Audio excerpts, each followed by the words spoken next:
student, now we start our grammar portion. Okay, beta. And see the third chapter of the according to grammar book, beta. Verb. Okay. What is mean by the verb, beta? Doing an action word, it's called verb. Okay, in a simple language, and what somebody or something does. Okay, and the another definition of the verb is, see, the verbs are word that tell something about a person. कोई person कुछ क्या कर रहा है. Okay, और the things place of an action condition और the change. मतलब कोई व्यक्ति कोई इंसान क्या कर रहा है उसके बारे में जानकारी देने वाला शब्द हमें वर्ब कहलाता है. ठीक है, मतलब कार्य कौन सा हो रहा है, कार्य हो रहा है, ये शो होता है. ओके, इतना तो समझ में आ गया. For example here I go to school for example. Okay, then here is a go. Go action word बेटा, जाने की क्रिया हो रही है. ये गो क्या हो गया बेटा, वर्ब हो गया. Okay, here is a go, it is action word and that's why we can say here the go it is a verb. Clear it बेटा. Then the next point is kinds of verbs. Okay, the first kinds of the verb is intransitive verb, and the second is transitive, and the third is linking verb. Okay, then see the first intransitive verb. What is mean by intransitive verb? Intransitive verb beta, the verb which do not need object to make a complete sense of the sentence. Okay, the verb which do not need object, ऐसे verb जिनको object की जरूरत नहीं रहती है to make a complete sense of the sentence. भाई sentence का sense भाव पूर्ण बताने के लिए जिसको ऑब्जेक्ट की जरूरत नहीं पड़ती है उसे क्या बोलेंगे, इंट्रांजिटिव वर्ब. जैसे फॉर एग्जांपल यहाँ पर मैंने दिया Sita weeps. Okay, the Sita is here subject, weeps here is a बेटा verb. Okay, here is no need to write here the object. Why? We clear the sense of this sentence. Sita weeps, Sita रोती है.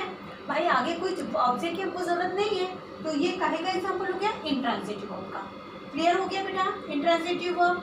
Okay, then after the next is transitive verb. Okay, the next is the transitive verb. Okay, the verb which here need okay object to do their action. See the simple verb which need object to do their action are called beta, sorry I called here transitive verb. Clearly beta, in a simple language beta, the verbs which need object to make a complete sense of the sentence. फिर से बोलो, ऐसे verb जिनको अपना भाव व्यक्त करने के लिए ऑब्जेक्ट की जरूरत पड़ती है उसे बोला जाएगा transitive verb. Clear it. Okay, in English बेटा, verb which need object to make a complete sense of the sentence. Okay, for example okay, see the farmer. Here I write example, try to understand it. See the farmer okay killed. आइए write है the farmer killed, farmer ने मारा. देखो sense समझ में आया क्या, भाव समझ में आया, किसको मारा. ठीक है भाई, माउस को मारा, स्नेक को मारा, टाइगर को मारा. कुछ न कुछ ऑब्जेक्ट चाहिए, तभी तो सेंटेंस का मीनिंग क्लियर होगा. Right here the farmer killed. Okay, और स्नेक अब समझ में आ गया. अब देखो ये हो गया हमारा सब्जेक्ट, ये हो गया हमारा वर्ब. ओके, सेकंड वर्ब, ये हो गया है ऑब्जेक्ट. अब देखो इस वर्ब को कंप्लीट सेंस करने के लिए ऑब्जेक्ट की जरूरत पड़ रही है, और जब ऑब्जेक्ट की जरूरत पड़ती है तो उसे क्या बोला जाएगा बेटा, ट्रांजिटिव वर्ब. क्लियर है बेटा. अब आप लोग अपने अपने कॉपी में 5 इंट्रांजिटिव वर्ब 5 ट्रांजिटिव वर्ब लिखोगे. क्लियर हो गया है. ओके बेटा, मैंने आपको डायरेक्ट ऑब्जेक्ट इनडायरेक्ट ऑब्जेक्ट भी बताया था. इनडायरेक्ट ऑब्जेक्ट बेटा लिविंग थिंग्स के लिए यूज होता है, और डायरेक्ट ऑब्जेक्ट बेटा नॉन लिविंग थिंग्स के लिए यूज होता है. ये भी चीज मैंने बताई थी. जैसे मैंने कहा they bought her a doll, they bought her a doll. Okay, अब नेचुरली यहाँ पर 2 ऑब्जेक्ट है. ठीक, ये क्या ऑब्जेक्ट हो गया, ये एक ऑब्जेक्ट हो गया. ओके, अब ऑब्जेक्ट ये होने के बाद सबसे पहले आपको ये क्लियर करना है कि ये हर कौन सा ऑब्जेक्ट है. ये लिविंग थिंग्स है, इसीलिए इसको कौन सा ऑब्जेक्ट बोलेंगे बेटा, इनडायरेक्ट ऑब्जेक्ट. अब ये नॉन लिविंग थिंग्स है तो इसको क्या बोलेंगे बेटा, डायरेक्ट ऑब्जेक्ट। इसको क्या बोलेंगे, डायरेक्ट ऑब्जेक्ट। समझ में आ गया।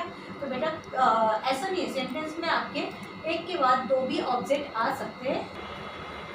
Now then the third kinds of verb is a linking verb. Okay बेटा, what is mean by the linking verb? To be formed. To be formed means to say am, is, are, was, were, became, seems.